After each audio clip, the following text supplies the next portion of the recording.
She thought she was saving a customer a few cents. She never expected the man to be a billionaire who'd been searching for the one thing money can't buy.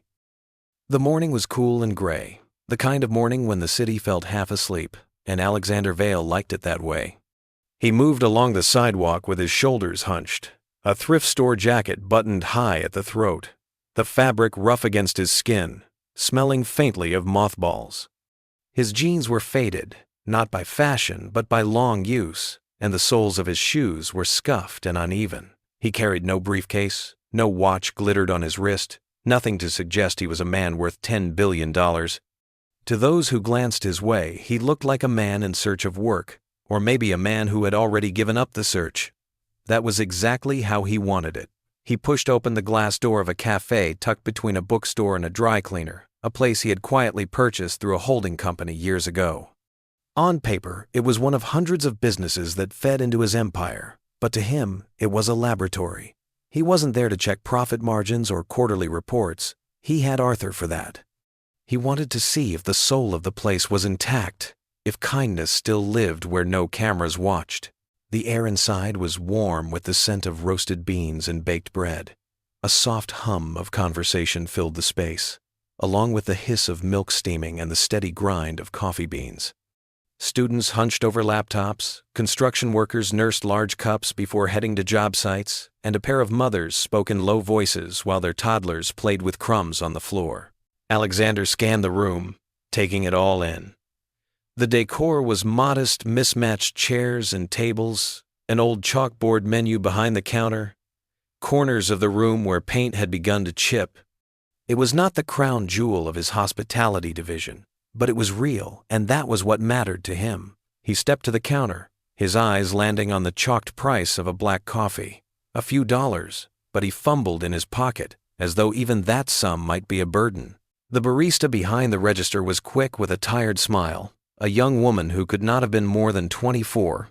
Her hair was tied back with a plain elastic, strands escaping at the sides, and her apron bore a faint stain near the hem. She greeted him with a warmth that surprised him. No hint of impatience at the way he counted coins slowly on the counter. For a moment he let the pause stretch, as if he might not have enough, and he watched her eyes.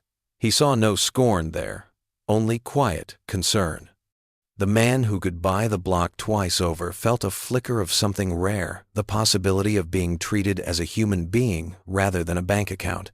He finally placed the last coin down, and she rang up the order without comment, her smile unchanged. He took his seat by the window, the worst table in the place, drafty and cramped, and wrapped his hands around the paper cup. The test had only begun, but already he felt the stirrings of something money could not purchase. Emily Hart had been on her feet since dawn, the kind of weary rhythm that came from juggling 2 jobs without pause, yet she still moved with a practiced grace behind the counter. Her apron tied neatly at her waist, even though the threads were fraying and the pockets sagged from years of use. Her hair was pulled back in a simple knot, wisps falling loose across her forehead, and though her eyes carried dark shadows of exhaustion, they also held a light that had not yet been extinguished. She knew the faces of the regulars by heart, the students with their endless refills, the office workers rushing through, the older gentleman who always ordered a muffin but never finished it. And she greeted each with the same warmth, a smile that did not belong to the paycheck, but to her own stubborn belief that kindness mattered. When the man in the shabby jacket stepped forward, she noticed right away how he kept his head down, how his shoulders seemed to fold in on themselves, as if he wished to disappear. His jacket looked like it had belonged to another man in another decade, and his jeans had been patched more than once. He slid a few coins onto the counter, his hand hesitating, as though he was not sure the total would be enough. Emily's heart clenched at the sight, not with pity, but with recognition, because she knew too well what it felt like to count coins and hope they stretched far enough. For a second she saw not a stranger, but herself, or her mother at the kitchen table late at night, dividing bills into piles of what could wait and what could not. The order was simple, just a small coffee, no cream, no sugar, nothing extra that might make the total climb. Emily looked at the coins again, realized he was short by a few cents, and without a word she reached into her own apron pocket where she kept loose change from tips. She slid a dime onto the counter, pressed it forward with a motion so casual it looked like part of the transaction, and smiled softly, as if nothing unusual had happened. The register chimed, the receipt printed, and she handed him the paper cup with both hands as though it were more valuable than gold. His eyes lifted then, dark and watchful, meeting hers for the first time, and she felt a jolt run through her chest. He did not thank her in words, but there was something in his gaze that made her shift her weight nervously, a strange intensity, as if he were measuring the weight of her soul. She turned quickly to the next customer, her cheeks warm, brushing it off as a small thing. People helped each other when they could, that was all. But as she poured another drink and called out an order, she could still feel his eyes on her, quiet, steady, impossible to ignore, as if her tiny gesture had been larger than she realized. Alexander Vale sat by the window with the paper cup warming his hands, the steam curling upward in a thin ribbon that smelled of roasted beans and faint chocolate, and for a long moment he did not drink. He stared instead at the coins he had left on the counter, the small pile that had made him appear like a man clinging to the last edges of pride, and he thought of the waitress who had bridged the gap with her own dime. He had expected a sigh, a frown, perhaps even the thin smile of someone indulging a stranger's misfortune, because that was the response he had grown used to in his hidden excursions. But there had been no judgment in her face, only a quiet act of mercy, done so seamlessly that no one else noticed. That kind of grace could not be bought, not with all the money he controlled, not with all the towers he owned. He raised the cup to his lips and tasted the coffee, hot and slightly bitter. Nothing like the crafted blends his hotels served with porcelain cups and silver spoons. Yet the flavor struck him with unexpected force, because it was real, unadorned, honest. He thought of the dinners he endured in penthouses where laughter was measured and flattery poured thicker than wine, and he realized he could not remember the last time something had felt this simple and uncalculated. Each sip burned slightly, and with each sip he felt more awake than he had in months. The dime she had given was nothing in the ledger of his life, yet it carried more weight than entire deals closed in boardrooms of glass and steel. He let his gaze wander back to the counter where she moved briskly from one customer to another, her voice calm, her smile steady, her hands quick but never careless. She carried herself with the grace of someone who knew exhaustion intimately, but refused to let it sour her humanity. Alexander studied her in secret, noting the frayed edge of her apron, the shoes worn smooth by endless hours, the way she pushed a strand of hair from her cheek with the back of her hand, when she thought no one was watching. She was not performing kindness to win a tip. She was not calculating return. She had simply seen a man come up short and chose to meet need with compassion. It disarmed him more than any negotiation tactic ever had. He leaned back in his chair, the draft from the window pressing against his neck, and felt something shift inside him, a reminder of a boy who once dreamed of designing houses that let sunlight in for families who could not afford marble floors. Somewhere along the climb he had buried that boy beneath stock certificates and guarded smiles, but now, in a shabby cafe with a cheap cup of coffee, he tasted the possibility of finding him again. He closed his eyes, holding the warmth of the cup, and knew this small gesture would not be forgotten. Alexander Vale leaned against the cool glass of the cafe window, the city's morning traffic sliding by in streaks of color, but his mind was far away from the street. He was 42 years old, and at the helm of an empire that stretched across continents, an empire made of steel, glass, and money that never seemed to sleep. He could pick up his phone and summon private jets, call a board meeting that could alter the fate of thousands, or shift the flow of capital across oceans with a single signature. His name appeared on the cover of financial magazines, his face captured in photographs that painted him as invincible, a man untouched by struggle. Yet beneath the surface he carried a loneliness that no wealth could cure, a weight that pressed against him harder than any balance sheet. He had built towers high enough to pierce clouds, but inside those towers he often found only silence. He thought of the last gala he had attended, the chandeliers blazing, the glasses filled with wine older than some of the guests, the laughter rising like smoke from people who knew the right words to say, but not the truth. Every compliment was calculated, every smile rehearsed, and every hand extended toward him seemed to want something. His fortune had become a shield, but also a wall. He could buy beauty, security, and comfort, yet he could not buy sincerity, not for all the billions stacked under his name. Friends had become acquaintances, lovers had become negotiations, and family was little more than a photograph tucked away in a drawer. The empire was polished and gleaming on the outside, but on the inside it left him profoundly, achingly alone. That was why the waitress unsettled him. Her kindness was not strategic, it was not polished, it was not meant for headlines. It was a dime, slipped forward without hesitation. A gesture so small, it should have been forgettable. Yet it shook him more deeply than a hostile takeover ever could. He had watched competitors scream across boardroom tables, watched markets crash and recover, and he had survived storms that would have drowned lesser men, but never had he felt the ground shift from something so delicate. Her face lingered in his mind, the quick smile that carried no calculation, the steady tone of her voice, the faint weariness she tried to hide but could not. It was honesty, raw and unshaped, and it left him disarmed. He sipped the coffee again, the bitter taste clinging to his tongue, and realized how rare it was to feel anything unfiltered. He was a man with the means to consume the finest, yet the cheapest cup in the city had carried more truth than the finest bottle of wine in his collection. He pressed his hand against the paper cup as if anchoring himself, knowing this moment would not leave him. For the first time in years, Alexander Vale felt the empire he had built falter, not in weakness, but in perspective. Shaken awake by the weight of wealth that had bought him everything but the one thing that mattered. The cafe was busy with the late morning rush, the hiss of the espresso machine filling the air, orders being called out, chairs scraping across the floor. Yet Alexander felt strangely removed from the noise as he sat in his corner.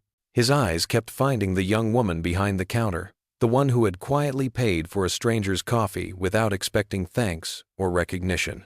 She moved quickly, balancing trays, wiping down counters, and greeting each customer with the same quiet grace. It was only when she leaned closer to slide a cup across the counter that he noticed the small tag pinned to her apron. The print was faded from years of washing, but the name was still clear: Emily Hart.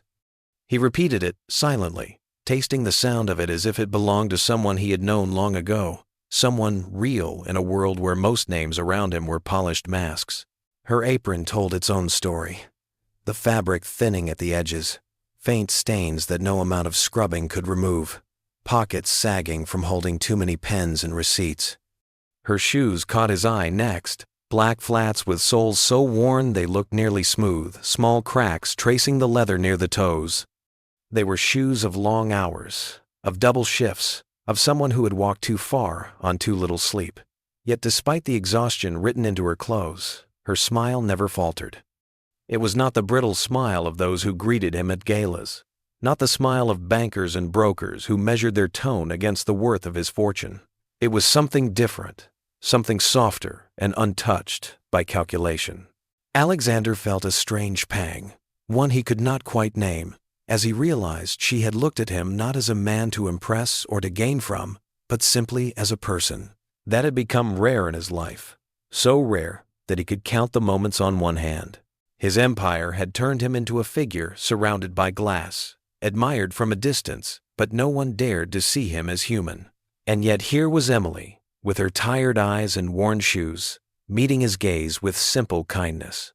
He shifted in his seat, letting the coffee cool between his hands, remembering the last time he had felt seen without expectation, and he realized it had been years ago, before the skyscrapers bore his name, before the markets bent to his will. The honesty unsettled him, not because it was threatening, but because it reminded him of what he had lost. He studied her as she moved across the cafe, hair slipping loose from its tie, her laughter brief but genuine, as she helped a mother juggle a toddler and a tray. She carried herself like someone who bore more than her share of burdens, but refused to let the weight steal her gentleness. Emily Hart. The name lingered in his thoughts like a quiet chord, and he knew without meaning to that it would not leave him. When the last customer left and the cafe lights dimmed to their evening glow, Emily Hart walked home with her bag slung across one shoulder and her shoes pressing blisters into her feet. The city air smelled of exhaust and fried food, and though the sidewalks buzzed with people hurrying to dinners or theaters, she carried only the thought of her tiny apartment waiting for her. The lock on her door stuck again, and when she pushed it open, the first thing she saw was the pile on the kitchen counter. Envelopes stacked unevenly, some marked urgent, some already opened and folded again, the numbers inside them screaming louder than words ever could. She set her bag down and rubbed her temples, already knowing what they said but dreading reading them again. Her mother's prescriptions were the largest weight. The bottles lined the counter, half full, half empty, depending on the week, and each refill stretched her paycheck thinner than paper. Her mother tried to hide how much the treatments cost, but Emily saw the worry in her eyes every time the doctor's office called.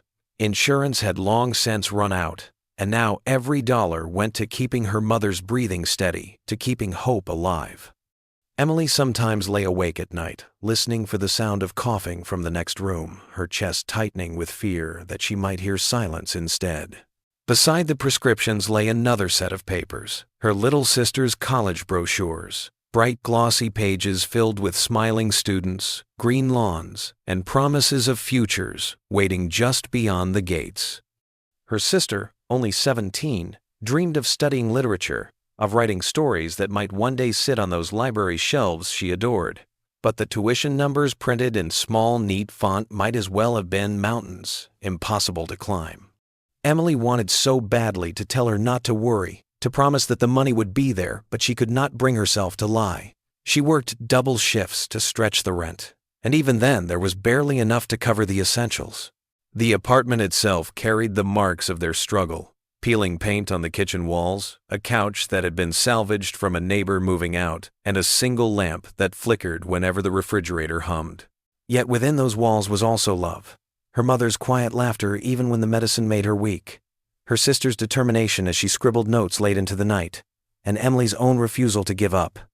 She moved through the apartment, making tea for her mother, checking her sister's homework, and only then allowing herself to sit at the kitchen table, staring at the mountain of bills. The world saw her smile at the cafe, the neat apron, the polite words, but here was the truth behind the mask. She was a young woman fighting battles no one else noticed, her heart pulled between duty and dreams, her strength stretched thin, yet unbroken.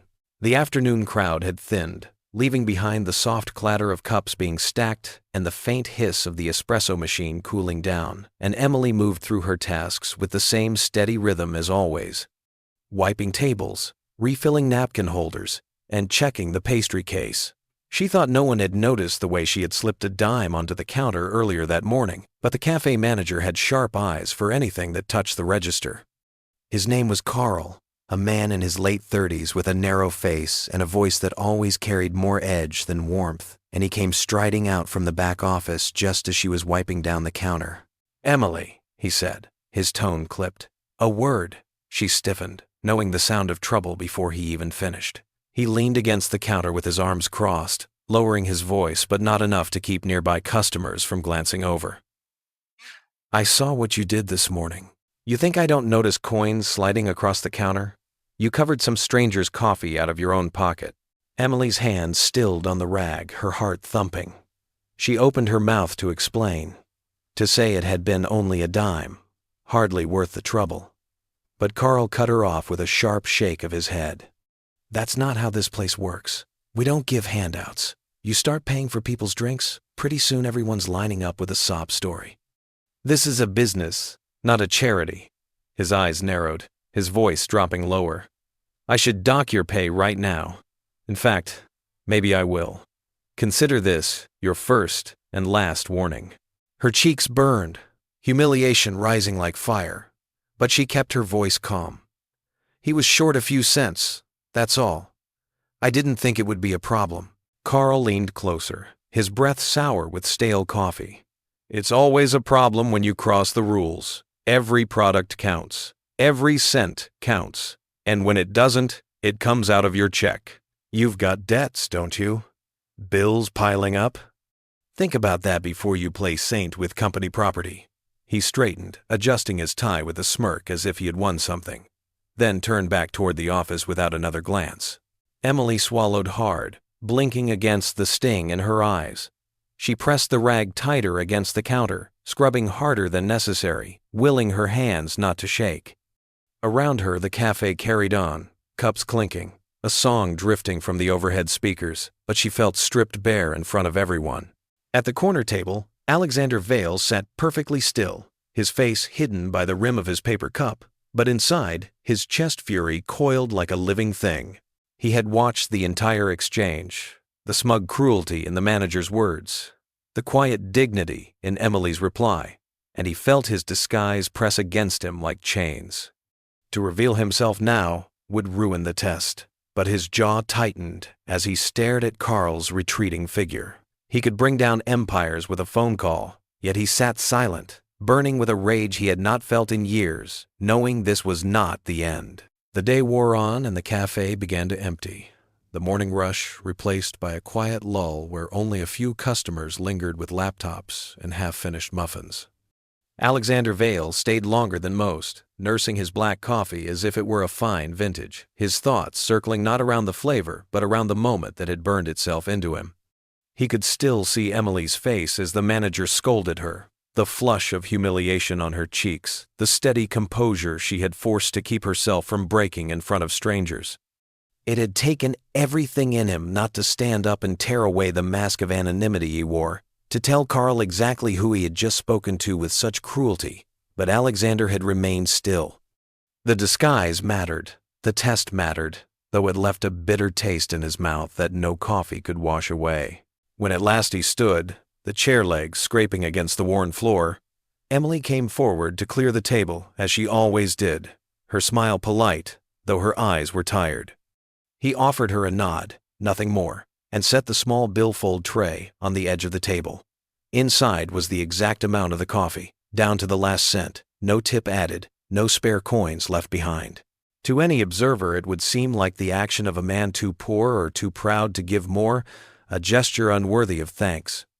But beneath the thin slip of the receipt, pressed flat against the wood, he slid something else, a small card the size of a business note, heavy stock, embossed with a crest no ordinary stranger would carry. The emblem was a wolf's head, sharp lines etched in silver, eyes raised as though staring at some invisible horizon. It was a symbol Alexander had never shared publicly, one that appeared only in the most private corners of his empire, the crest his mother had chosen when he first formed Vale Holdings. Few outside his inner circle had ever seen it, fewer still understood its meaning, but to those who did it, was a seal that carried more weight than a signature. He had carried one card in his pocket, a token he rarely parted with, and as he slid it under the receipt, his heart tightened with a feeling that was not entirely rational. He was leaving more than a tip, he was leaving a mark, a breadcrumb to see if the young woman who had shown him kindness without calculation would follow curiosity. Emily approached after he left, the bell above the cafe door chiming softly behind him. She lifted the tray and frowned when she saw there was no tip, only the exact change for the coffee, as if the man had calculated it with precision. Her sigh was small, barely audible, but as she picked up the receipt, the card slid free, catching the light with its embossed shine.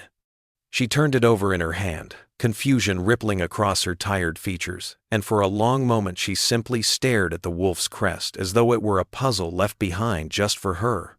Emily woke the next morning before the alarm rang, the thin light of dawn pushing through the cracks in her blinds.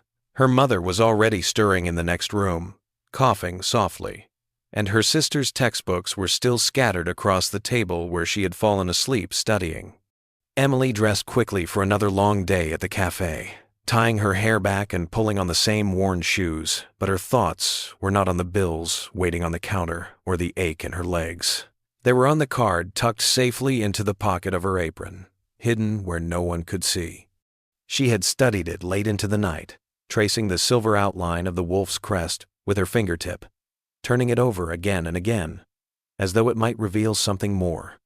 No name, no number, no message. Just a silent emblem that seemed out of place in a world of paper cups and burnt coffee. At work, she slipped it deeper into her pocket, careful that the manager would never notice. Carl had eyes like a hawk for anything unusual, and if he saw the card, he would twist it into something against her, perhaps accuse her of stealing it, perhaps accuse her of trying to curry favor with strangers. Emily greeted customers with her usual practice smile, but every time her fingers brushed the smooth edge of the card, she felt a shiver of unease, as though she had been handed a secret too large to carry. She wondered if the man in the shabby jacket had left it by mistake, or if it was meant for her. The memory of his eyes, quiet and steady, suggested the latter, though she could not guess why. Across the city, in a glass tower that scraped the morning sky, Alexander Vale leaned back in a leather chair with the card's absence heavy in his pocket. He had given it deliberately, but the act weighed on him more than he had expected. The wolf's crest was no trinket. It was a key, a sign that he was paying attention, and now he needed to know more. He picked up the secure phone on his desk and dialed a number only he used. The voice that answered was calm, measured, and unmistakably British. "Arthur Pendleton," the chief operating officer said. "It's me," Alexander replied. "I need a private audit, quiet, off the books."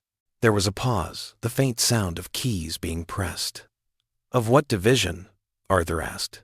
"The cafe chain," Alexander said, his tone sharp.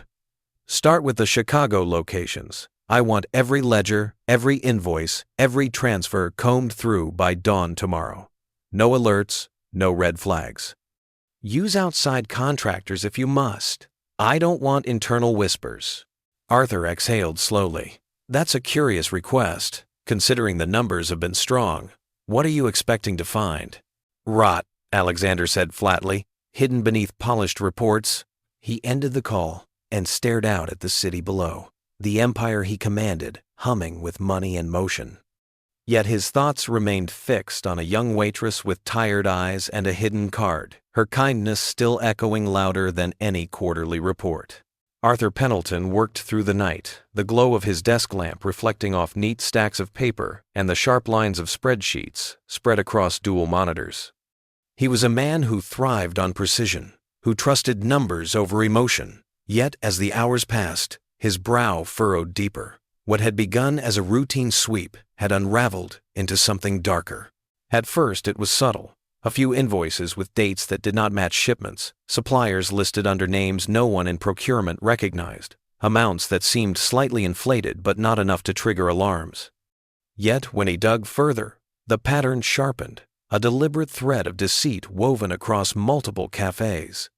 Ghost suppliers billed for goods that never arrived, payments routed through shell companies that dissolved as quickly as they appeared, and always the same authorization signature buried at the bottom, belonging to a regional director whose reputation had been spotless until now. Arthur sat back in his chair, removing his glasses, the weight of what he had uncovered settling over him. He had seen fraud before, small schemes hidden in corners of large corporations, but this was systemic, deliberate, designed to bleed money quietly from beneath the surface of healthy profits.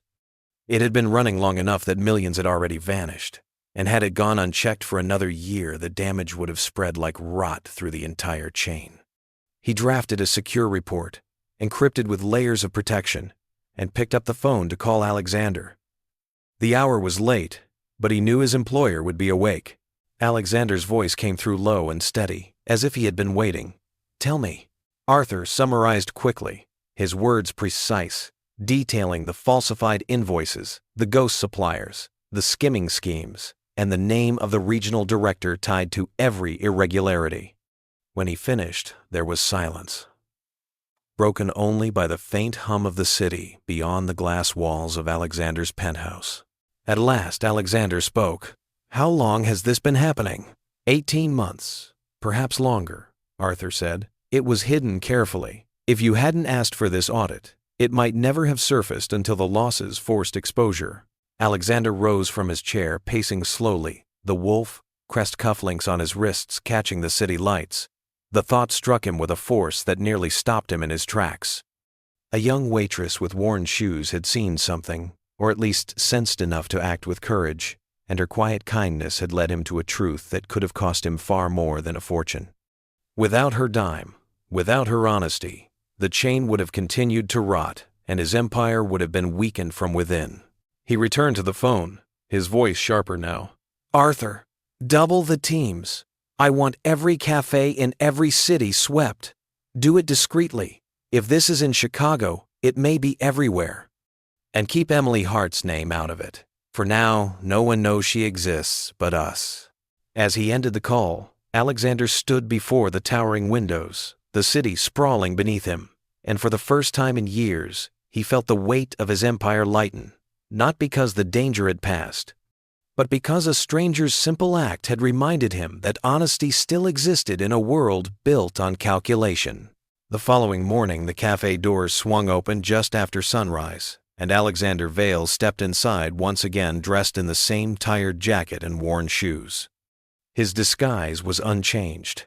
A man who looked as though he belonged more to the streets outside than to the glass towers he actually commanded.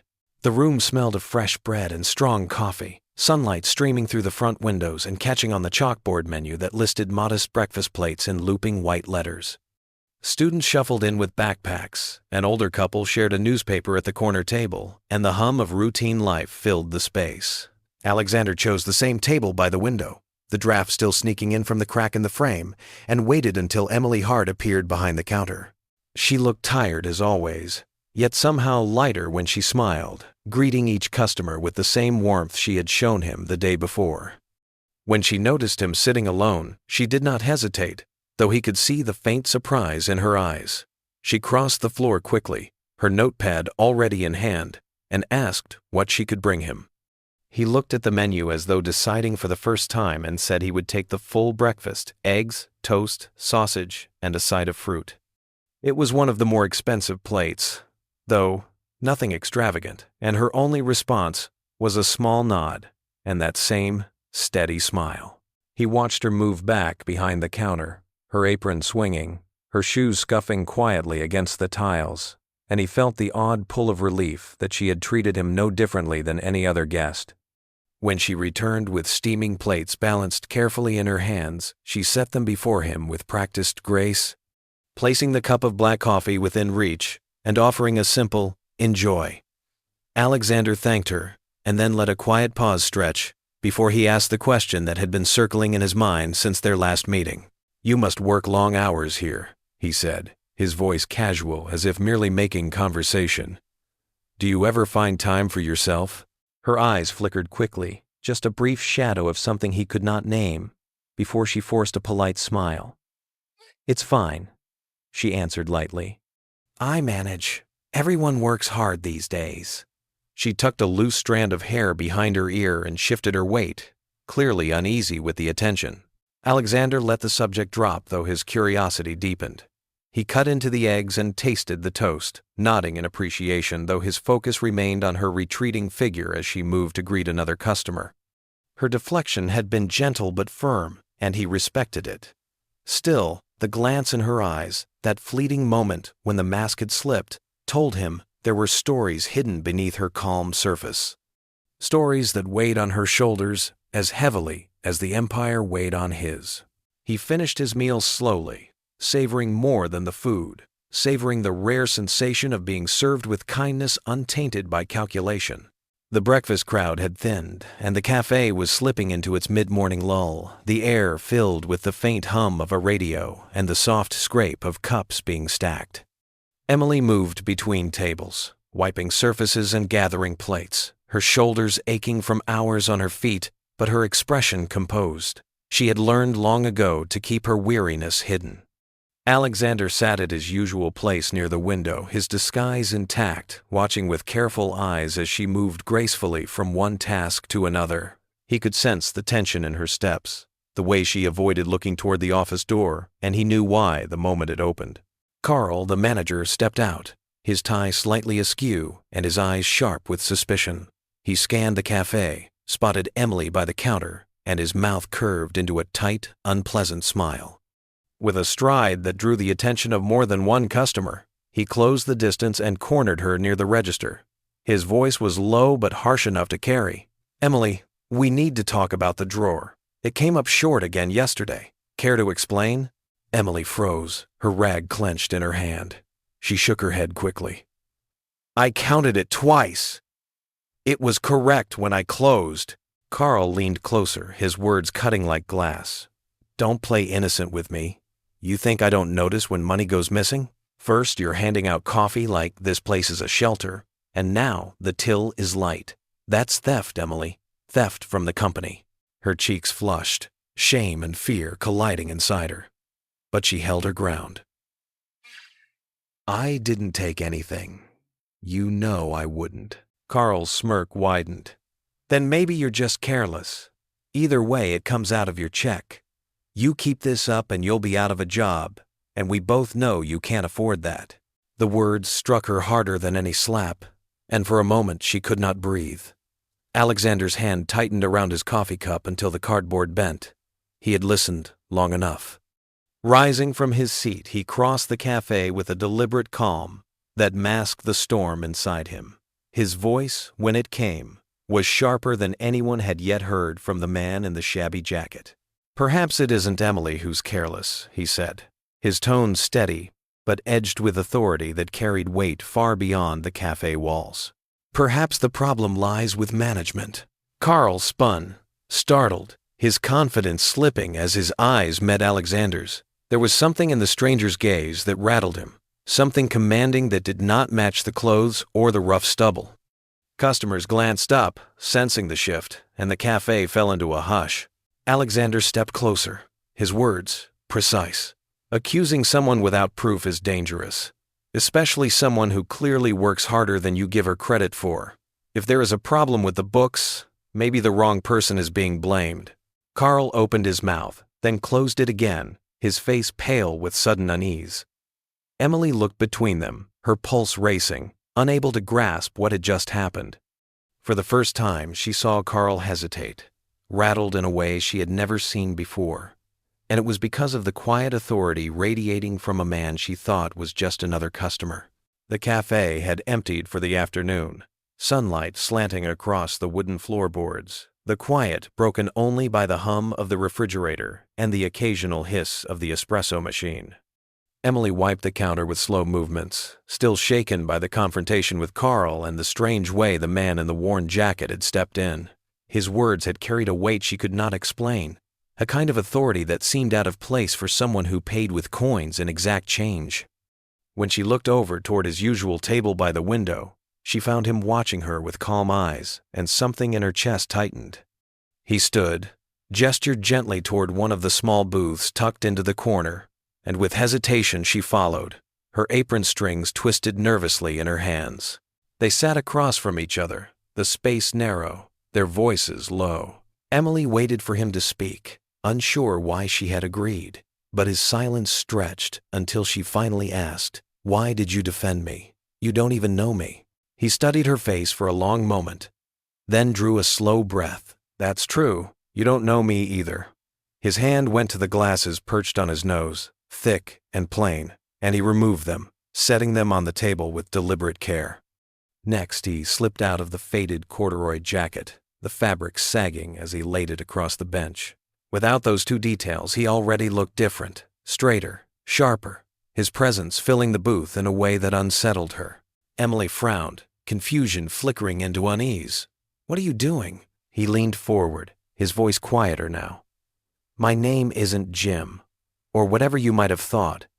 My name is Alexander Vale." The words hit her like a wave she could not brace for. She blinked, her mind struggling to connect the shabby stranger before her with the name she had heard countless times on television, in newspapers, whispered in stories about impossible wealth. "Alexander Vale," she repeated, disbelief thick in her voice. He nodded once, his eyes never leaving hers. "I am who I say I am. The man who owns this cafe. The man who owns the buildings you see when you look out those windows. The fortune is mine. The empire is mine. But the man you met here was me stripped of all of it." Emily's mouth opened, but no words came. She stared at his face, now clearer without the mask of glasses and stubble, seeing how the lines of command fit naturally, how the quiet intensity in his gaze could bend a room. She remembered the card with the wolf crest, and realized it had not been a mistake. It had been a signature of truth. Her breath caught as the reality set in. He leaned back, giving her space, his tone softer. I needed to see honesty, somewhere untouched by calculation. You gave it to me without knowing who I was. That is rare, and that is why I'm here now. Emily's hands trembled where they rested on the table. The shabby stranger had vanished, and in his place sat one of the richest men in the country. Emily sat frozen in the booth, her hands curled tightly in her lap, her eyes darting between his face and the worn jacket he had set aside. The shabby man she thought she had known was gone, replaced by the sharp intensity of someone she had only ever read about in articles or seen on glowing screens in passing. The name Alexander Vale carried weight, the kind of weight that built skyscrapers and bent markets, and she could hardly make sense of it sitting across from her in a quiet cafe booth. Her heart pounded as she tried to steady her breath, but suspicion tangled with disbelief. Nothing in her life had ever turned toward magic or fairy tales, and she could not bring herself to believe this was anything but dangerous. Why me? She asked finally, her voice hushed but fierce. Why would a man like you sit here and pretend to be someone else, just to talk to a waitress who can't even pay her bills? What are you really after? His expression did not change, calm as still water, but his eyes were sharper now, fixed on hers. I'm after the truth, he said simply, and you gave it to me without knowing who I was. And wine to the you-know. Emily shook her head, her fingers twisting the hem of her apron. I gave you nothing. I just paid for a coffee you couldn't afford. That's all. That's not all, Alexander replied, leaning forward, his voice lowering until she had to lean closer to hear. Your dime led me to look where I had not looked in years. My company is vast, but even an empire can rot if no one dares to see what lies beneath the reports. Because of you, I demanded an audit. And what we found was theft, fraud, skimming. Millions stolen under the surface of healthy numbers. It could have gone on for years, if not for that one small act of kindness.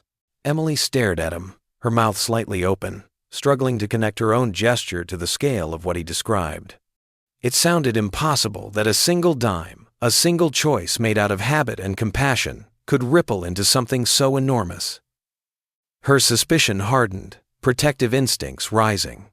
You don't expect me to believe that? You don't know me. You don't owe me anything.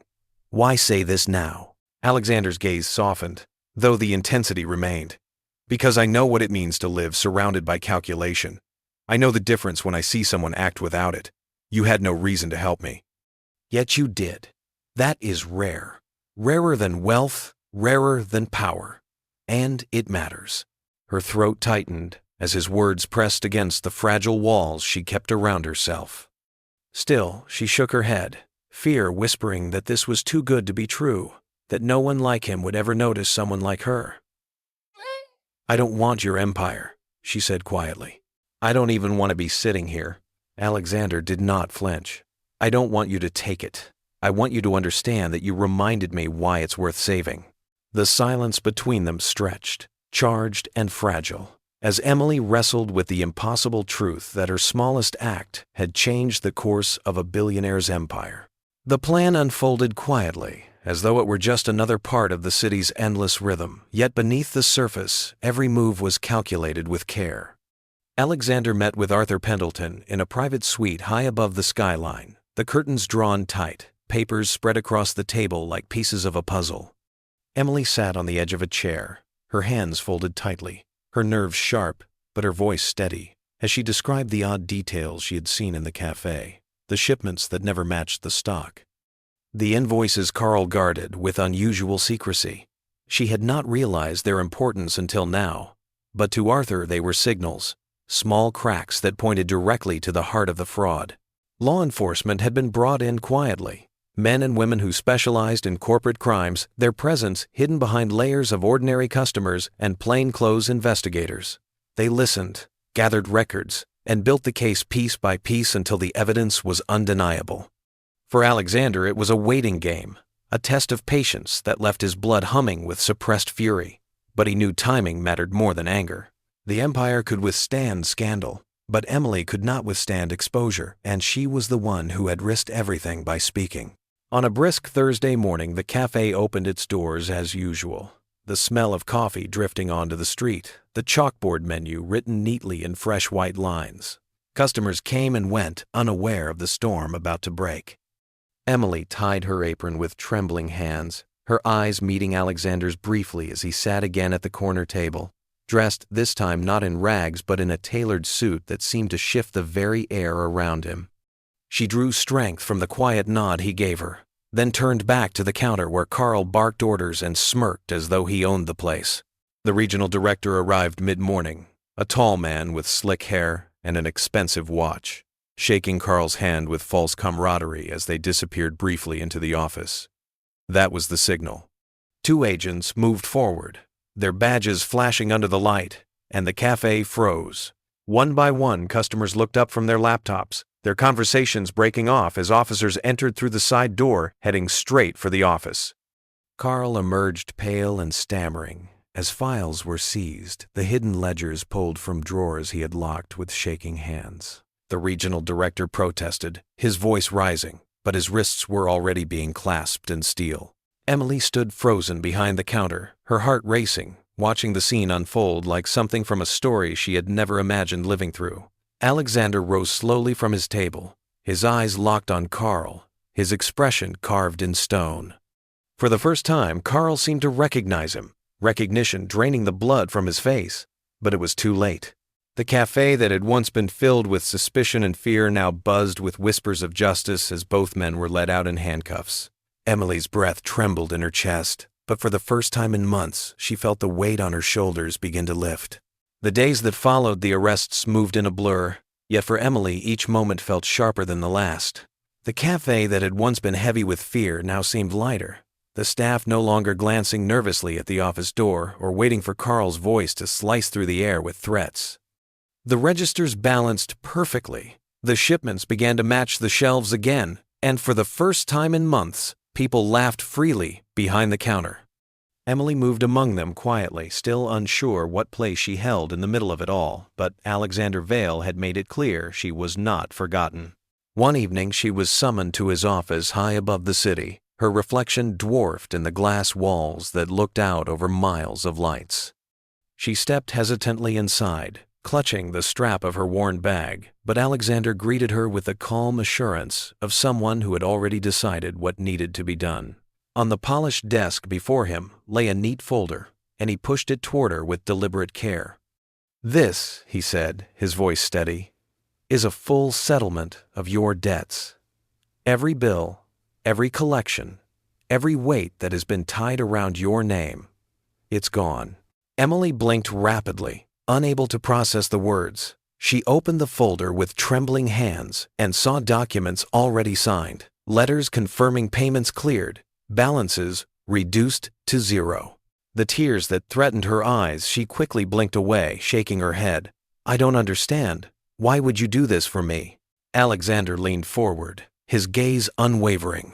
"Because you deserve to live without chains for doing what was right. Because you reminded me of the value of honesty when I was drowning in calculation." He paused, his tone softening. "And because no one should suffer for the courage to act with kindness." He reached for another folder and opened it with equal precision. "This is a trust. It will cover your mother's medical care for life, every treatment, every prescription, without question.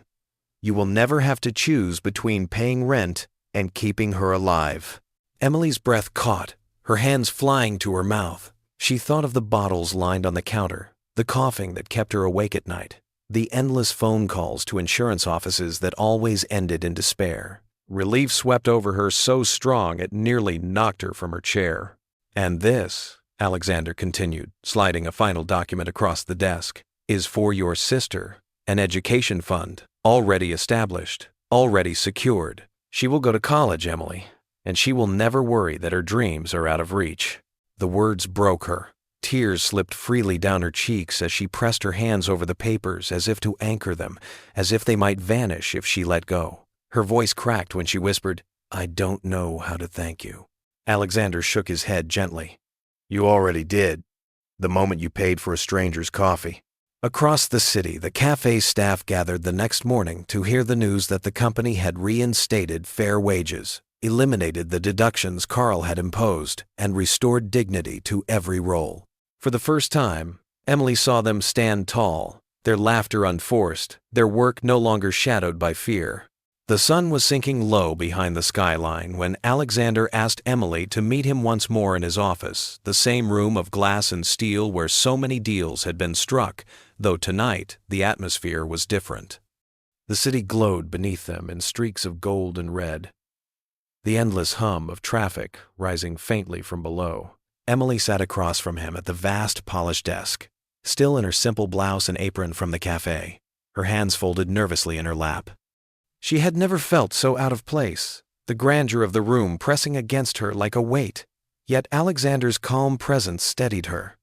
He looked at her with none of the distance that powerful men so often carried, but with the kind of focus that made her believe he had called her here for more than courtesy. I have been thinking, he began, his voice measured, about how much strength it takes to remain kind in a world that often rewards the opposite. I built this empire with strategy and persistence, but I see now that without people like you, it risks becoming hollow. Your act may have been small in your eyes, but it carried more weight than any contract I've signed in years. He leaned forward, his gaze unwavering. That is why I want you to join me, not as an employee behind a counter, but as something far greater. Emily's breath caught, confusion sweeping through her. I don't understand, she whispered. Alexander opened a folder and turned it toward her, the crisp title on the first page reading Director of Community Integrity.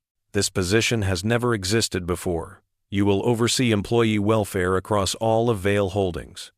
You will be the voice for the people who make this company run, the one who ensures that no manager, no director, no executive ever forgets the dignity of the staff. You will answer directly to me. Her eyes widened as she scanned the words, her heart hammering so loudly she thought he might hear it. Me? She said softly, her voice trembling. I don't have a degree. I never even finished school. You are not just anything, Alexander interrupted firmly. You are the reason this change is possible.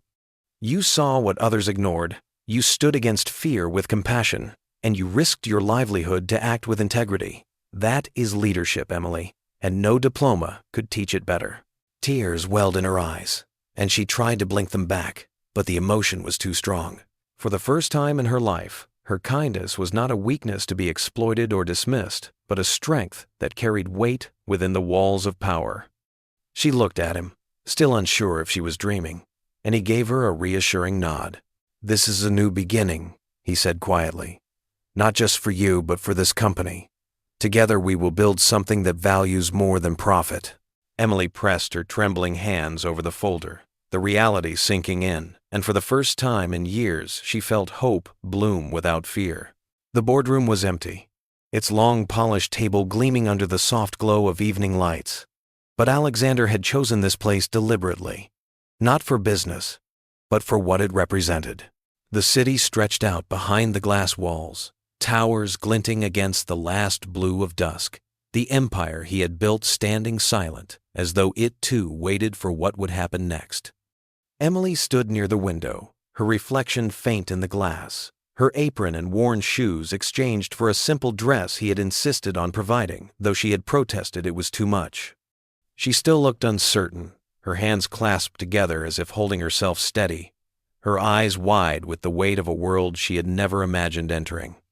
He walked toward her slowly, no longer hiding behind thrift store disguises or tailored masks, and for the first time she saw him as he truly was, neither the shabby stranger nor the untouchable billionaire, but simply a man standing in front of her. You changed more than you know, he said quietly, his voice carrying across the room without force. I came here looking for honesty in others, and I found it in you, but I also found it in myself again. That is something I thought I had lost forever. Emily turned, her expression soft but uncertain, as though she was still afraid the floor might fall away beneath her. "I never meant for any of this," she whispered. "I only did what anyone would do." Alexander shook his head gently. "No, not anyone. Most would have looked the other way.